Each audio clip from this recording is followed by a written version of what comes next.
ଆସନ୍ତୁ ପ୍ରସ୍ତୁତ କରିବା ଆମ୍ବ ଖଟା। ସେଥିପାଇଁ ମୁଁ କଞ୍ଚା ଆମ୍ବ ନେଇଛି, ତାକୁ ଭଲସେ ଧୋଇଦେଲି। ତାକୁ ମୁଁ କାଟିକି ଛୋଟ ଛୋଟ ପିସ୍ ବନେଇ ଦେଇଛି। ଚୋପା ଛଡ଼େଇନି ମୁଁ ଆମ୍ବର। କଡ଼େଇରେ ତେଲ ଗରମ କଲି, ତା ଦେହରେ ମୁଁ ଜିରା ଆଉ ଭୃଷଙ୍ଗ ପତ୍ର ଆଡ଼୍ କଲି। ତାକୁ ଭଲସେ ଟିକେ ଭାଜି ଦେଇଛି। ଟିକେ ଭାଜି ହେଇଗଲା ପରେ ମୁଁ ସେଥିରେ ରଖିଥିବା କଞ୍ଚା ଆମ୍ବକୁ ପକେଇଲି। ତାପରେ ତାକୁ ଆମେ ଭଲସେ ଗୋଳେଇ ଦେବା।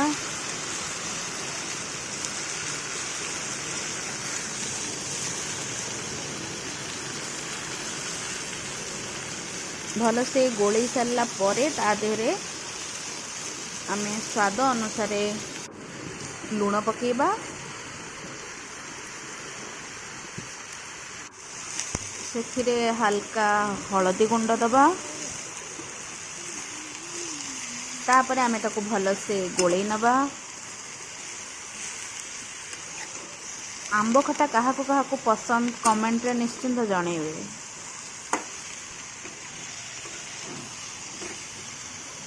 ତାପରେ ଆମେ ସେଥିରେ ଗୁଡ଼ ଆଡ଼୍ କରିଦେବା।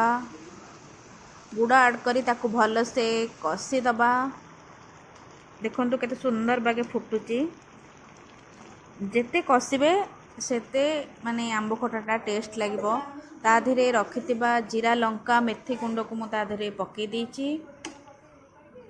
ଆମ୍ବ ଖଟା ଯେତେ ରହିବ ସେତେ ଖାଇବାକୁ ଅଧିକ ଭଲ ଲାଗିବ। ଦେଖନ୍ତୁ ମୋ ଆମ୍ବ ଖଟା ପୁରା ପ୍ରସ୍ତୁତ ହେଇଗଲା। ଆପଣଙ୍କୁ ଆମ୍ବ ଖଟା କେମିତି ଲାଗୁଛି କମେଣ୍ଟ କରି ନିଶ୍ଚିନ୍ତ ଜଣେଇବେ। ଆଉ ମୋ ଚ୍ୟାନେଲରେ ଯଦି ନୂଆ ଥିବେ ତାହେଲେ ମୋ ଚ୍ୟାନେଲକୁ ସବସ୍କ୍ରାଇବ୍ କରିବେ, ଲାଇକ୍ କରିବେ, କମେଣ୍ଟ କରି ନିଶ୍ଚିନ୍ତ କହିବେ।